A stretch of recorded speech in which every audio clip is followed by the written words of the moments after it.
What's up, guys? It is Roche Ball, and welcome back to my channel. Um,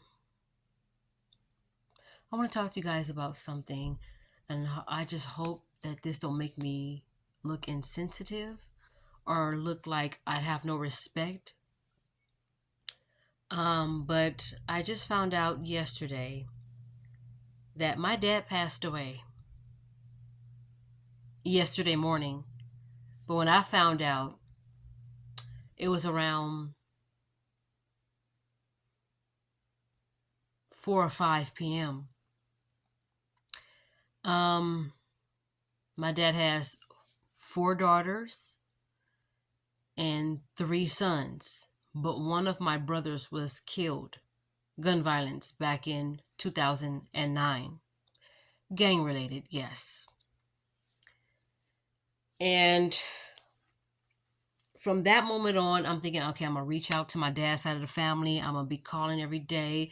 I don't only want to meet up with them, when it comes to unfortunate circumstances. Let's not all meet up just because of death. Let's just meet up because, hey, I want to see y'all. Or if we can't meet up because everybody has their own lives and is doing their own thing, let's just at least call each other or let's send each other messages via Facebook, whatever social media platform we have, numbers even. Because to me, I like to communicate with,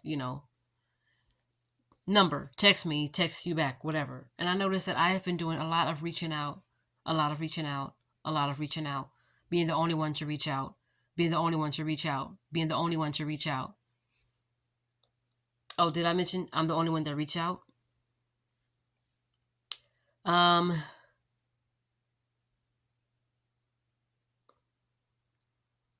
and so I had to make peace with God, not to be affiliated with that side of the family no more, including whatever the results were when it came to my dad, because he was sick for a long time. I'm talking when I first found out he was sick, it was 2015. And it is now 2023. And he left this earth yesterday, yesterday in the morning. Now, am I going to trip over how come nobody called us? Yeah, I thought about it. Why are we finding out late? His first batch of kids, because he has it's seven of us, three mothers. My mom, it was my dad's first wife. And I feel like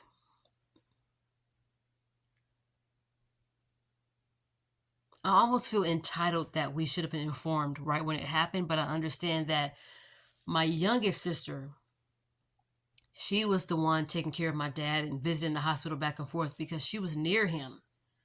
She lived the closest to him. She even took him in when she first got sick until she wasn't able to handle it. At the time, she had a toddler. I mean, he's still a toddler. At the time, she had a baby. So she was taking care of the baby. And at the time, she was with somebody and still taking care of my dad and going to the studio and doing her music. So it was like way too much for her. And my little sister was telling her, you need to put him in a home so he can get that 24-hour around the clock care because you are doing too much. You need to worry about you and your child. Now, she was never telling my sister, forget about him, do yourself, but you can visit him, but you have like a baby and you're in a relationship and you're doing your music, plus you need to rest. I'm sure you got a job and all of that. And there's nothing wrong with her wanting to take my dad in, but when it got too much for you, it was almost as if she was trying to say, okay, well, can he come and live with one of y'all? And instead of her just keeping him in ICU or getting that intensive care or getting that round the clock care that he needed, it was, no, I think I can do it. But then when it got too much for her, she was trying to push him off on one of us. When we told her everybody's doing their own thing, we can go and visit him. I'm not trying to make a long story, but my only thing is when I said I don't want to be insensitive, when I found out about my dad's passing yesterday, I was shocked more than anything. But I was my normal self. I didn't cry. And I don't mean I don't care. I know that I have tried to have my dad in my life, include him in some kind of way. Even though at the time when he moved all the way to Oregon with his third baby mama, which they had one child together, and my youngest brother is 11. I'm thinking, okay, let me just still, like, I never wanted my dad to buy me something or you need to buy me this. No, it was always just like, and I never even expected him to visit. It was just like, reach out to me. This is the man that violated me when I was 14. Almost took my virginity. Yes, my biological father almost took my virginity. But I knew, because I wanted to see the Lord's face. And before that time came, if I ever met a man that was going to become my husband, I wanted to be fully functional. I wanted your memory to be erased. I don't want to make my future husband pay for what my dad did. So I needed healing. Then what made me really forgive my dad for doing that to me is when I found out it happened to him. And he ain't never told nobody. He haven't even told his mom. And as far as I know, he's going to take it to the grave with him without trying to sound insensitive. And that's when I'm like, okay, I understand hurting people hurt people, but it happened to him. Somebody manipulated him as a child or a teenager or whenever, and that's what made me be like, okay, you know what? I can no longer hold this over you. I can no longer make you pay for this. It happened to you as well. So right off the bat, I forgave him. Now is, let me take this ball and put it back into your court and give you another chance to be my dad. Again, I never wanted him to visit. I never wanted him to buy me things because I just want to hear from you. A phone call here and there, a video message here and there. And it didn't happen. But when he started getting kind of sick, I kind of still, we would all send him messages. My oldest sister and one of my little sisters that I'm closer to, we would all send him messages, video messages, separately and collectively. Hey, Dad, happy. We all went to the beach. I don't know if anybody followed me on Facebook or Instagram, but I'm going to post a picture of all of us at the beach. And that was the last time I saw my dad, like, in person. And he was still sick, but it looked like he was getting better. And my youngest sister was still taking care of him at the time. But my only thing is, it's like, I can no longer let my youngest sister and my two brothers, or even my youngest brother, I can no longer let them pay for, well, Dad treated y'all better because he loved y'all mama better than mine. I can no longer do that because they're children. They didn't ask to be here. We didn't ask to be here. And however he felt about either of our moms, that's not their fault. But as a parent, you have to be the one that makes that conscious effort and that decision. I'm going to go see my kids. I want all my kids to be together. But we all did what we could as his children. I know for a shadow of a doubt, and I don't like speaking for people, and I don't want nobody speaking for me, but I can speak for my oldest sister and one of my little sisters and say that we have tried. I've been on videos when we reached out to my aunties and my uncles on that side. I've been on here. I've been like, hey, Dad, happy birthday. And we used to always make jokes about him being ashy. Like, he stayed ashy. But we always make jokes about it. But my thing is, I can no longer... I'm at peace. That's where I am. Even before he passed away, like sometime last year when I went to go visit him, actually last year when me and my sister went to Cedars-Sinai, we went to visit him then. He was in the bed, still ashy, was making jokes, making him laugh a little bit, telling him about my oldest nephew, is starting his journey in becoming a chef. My youngest sister, my little sister, had my oldest sister on video call because she was in another state at the time. She couldn't come down to visit. But we saw him. My mom was even waiting in the car. My mom gave my dad one of her chargers just so he can charge his phone, you know? So we all tried. And knowing that I know that God knows, I have to be at peace. And I told God, I'm going to be at peace with whatever happens, whether he lives or whether you take him from this earth. I am at peace. So I don't think I'm being insensitive for not showing emotion, because I have shown so many emotions already for this man. And I no longer want to talk bad about anything that he's done and could have changed. You know, you live and you learn, you know. But when you live to see another day, it's a chance for you to make it right every single day with someone you may have an issue with. And instead of my dad apologizing to us for not being there or trying to make it right with us, he kept going to my mom, apologizing to her. And my mom would say, if you want to apologize to anybody, apologize to your kids. Because my sister, my older sister, myself, and one of my little sisters, we were treated like we don't exist. And what his sisters and his uncles and even his mom don't know, which is my grandmother, which is my dad's mom, is we have reached out. But because we don't post every little thing we're doing, somebody don't think, oh, we doing nothing. Y'all need to go contact y'all dad. Y'all need to say thank you to y'all dad. And it's just like, you don't know what we have done. And if you knew how our father was, why are you tripping with us? Everybody has their own life, but we still manage to have time to say, hey, Dad. Most of the time, ain't been no response. You know, sometimes when you're inboxing somebody on Facebook, you send them a message and the little profile head goes down, which means they're reading it. Plenty of times we saw that, but he never responded. And that's the kind of stuff I no longer want to hang over anybody's head. But just like I had to work on asking God, I need to be at peace, I'm going to work on the same thing when it comes to going to this funeral, because I wanted to go for the wrong reasons at first. Like, okay, y'all, I'm with the shits. So if any one of my dad's sisters or his mom want to start something, I'm with the shits. So what's good? But that's the wrong reasons. I have to go knowing that I've tried everything I could. God knows I tried everything I could.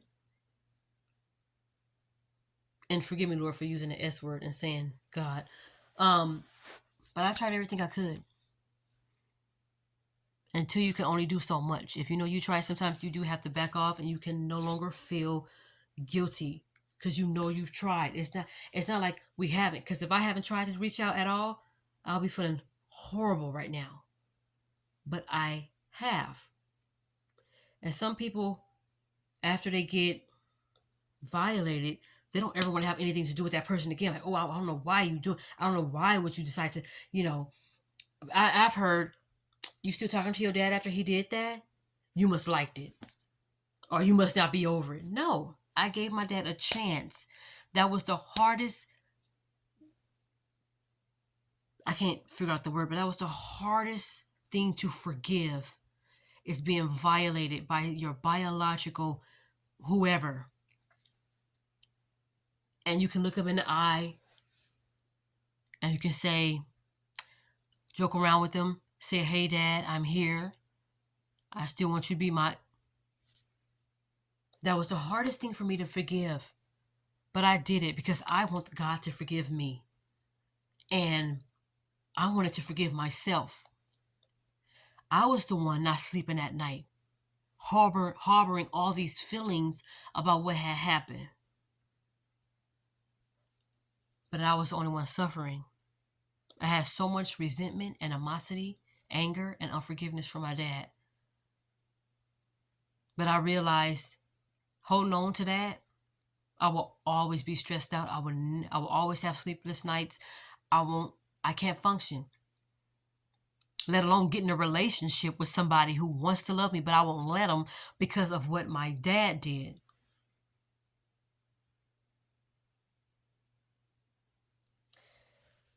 And all of this happened around the time when I was 14. My dad was staying with this woman who didn't like me. It was like my dad on this side of the apartment, me, and his ex-girlfriend and her son on there. And we all didn't like each other.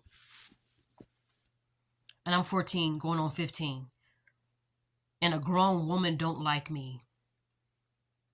But that's okay. I'm not gonna harbor feelings over that either. What's done, I feel like it's done with that situation. But I'm gonna go to this funeral and I'm gonna pay respects to my dad. And I already said, you know, sometimes when a person passed away and you find out, y'all meet at grandma's house, everybody to kind of figure out and just to be together, maybe go eat something and just to be together and talk about memories or whatever, or figure out funeral arrangements or whatever the case is. I said, I'm not doing that this time. I'll see y'all at the funeral. That's it. To pay my respects to my dad. I don't have to talk to anybody else who may have an issue with why we haven't came to visit them or their dad or our dad when they don't know the messages that we've sent. I've reached out to everybody, but nobody reached out to my oldest sister, one of my little sisters, or myself. But we still keep reaching out to people. Do you think we want to meet only when somebody die? No. My sisters and I, the 3 out of 4 of us, we understand people got their lives. They got children, they got businesses, they're traveling, they're doing whatever they got to do. But we always still manage to say hi. Just as much as you can like my status and like what I post, you can say, hey, Tiff, what's up? How are you? How's your nephews? How's your sisters? Then I would say to them, oh, I'm great, thanks. But you can contact my sisters to see how they're doing, and you can see how your great nieces and nephews are doing, or all your nephews are doing. One of my dad's sisters had the same birthday as my oldest nephew.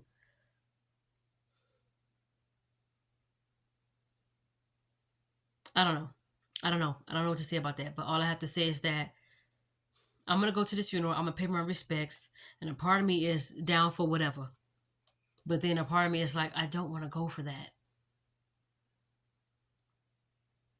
I want to be there for my oldest sister who's never had the chance to tell my dad how he made her feel. Growing up as a child, you saw abuse. You saw a lot of things that my dad has did that a child shouldn't see. You know, my sister growing up, like, kind of being scared of certain things. And I'm that child that's like, hey, I don't care. Oh, y'all going over dad's house? Well, tell him I said hi. Or when I see him, I'll say hi, but y'all have fun. I never wanted my sisters to do things because I did it. Or because I didn't want to do it. They're their own purpose. Because I know this too. I'm accountable for that. If my youngest sister wants to go up to my dad and hug him and get a relationship, I can't stop her from doing that. I'm accountable. Whatever I tell her, no, don't go over there. Because maybe God could be telling her, reach out to your dad. He want to hear from you, and it can make his day. At first, after being molested, the 6 years after, I never wanted to see my dad ever again. I didn't want my sisters or my mom talking to him. And if they were to talk to him, I was going to disown them. That's where I was at. At the age of 20, going on 21, that's when I talked to my dad about how he made me feel as a 14, 15-year-old scared teenager.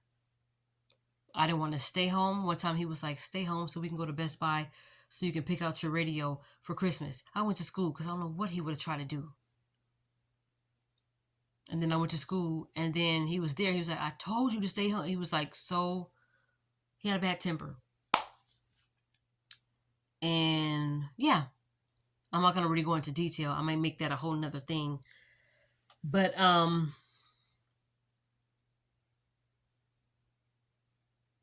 still shocked about it, kind of.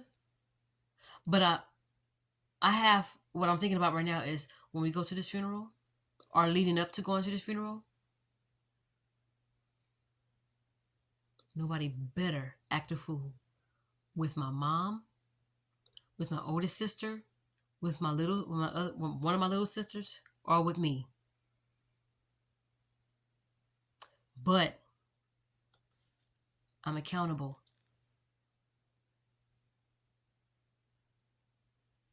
I'm accountable for everything I say, do, and even think. So just like I asked God, I need to be at peace with my dad and letting him go. I'm gonna do the same thing when it comes to how I'm gonna react in case somebody act a fool. Because it may not even be like that. And everybody may just be chill and just want to be together. But at the repast, which I don't really care to go to because that means I have to be around them longer, I'm at the point where I'm okay. I had to be okay. I have to be okay. I'm there to support my sisters, my siblings. I'm there to support Tawny, my oldest sister, Christian, one of my little sisters, Julie, who lost her mother, and now we lost our dad, so both of her parents are not there. Papa, God rest his soul. JJ lost both of his parents. And my youngest brother, Malachi, who I heard cried yesterday. So I'm going to only be there for my sisters and brothers and for my mom, which was my dad's first wife. Everybody else, I'm sorry.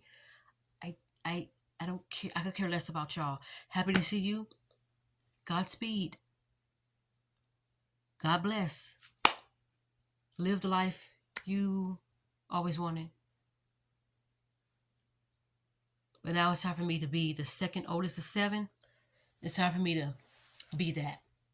If ever you need to speak to me, then speak to me. You know, I don't want to be so closed in, but I'm not responsible for reaching out to an adult. I want to be there for my sisters and my brothers. That's it.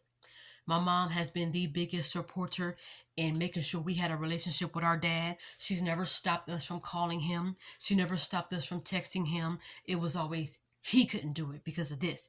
He could, but that's okay. It's okay even more now because I already made that peace with it.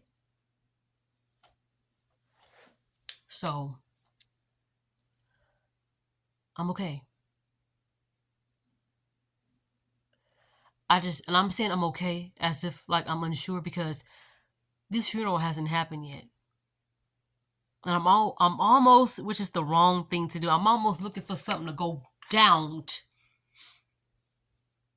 because I'm ready.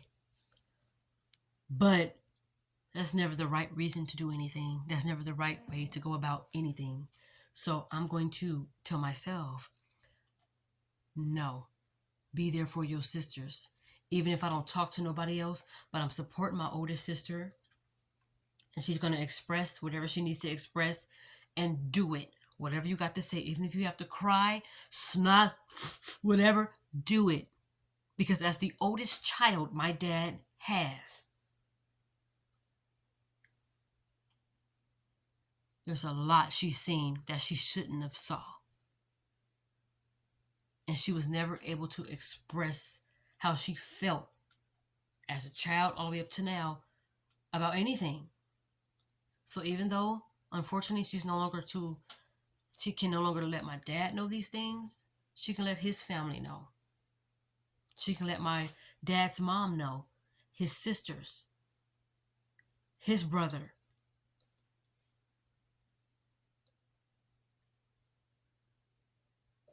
She needs to get that off her chest.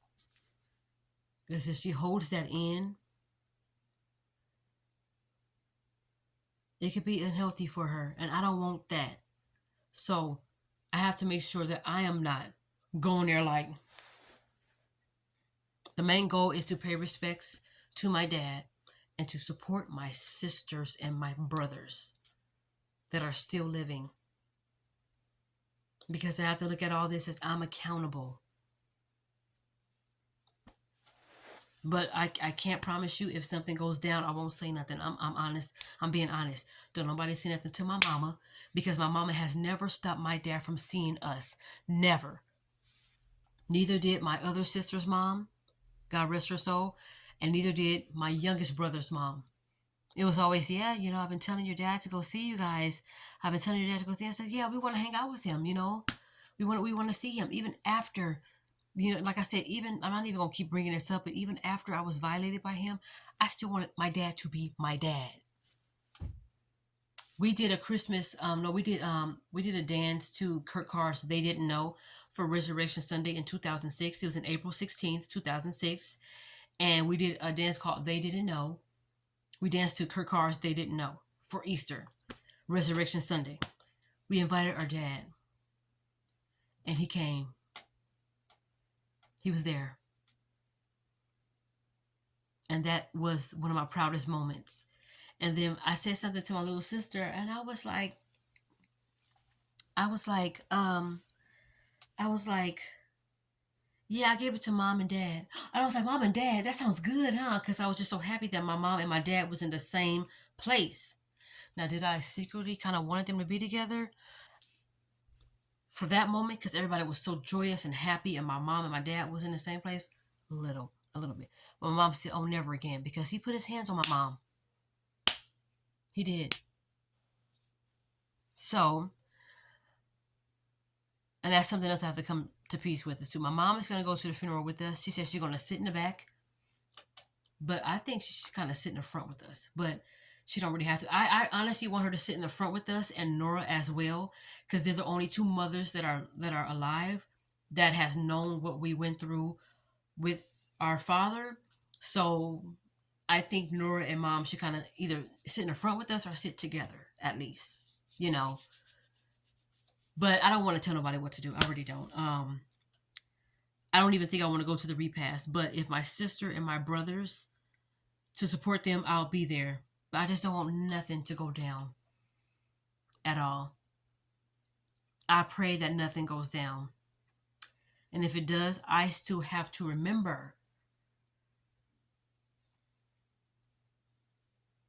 what does God want me to do? When people ask, what would Jesus do? That's a real deep question.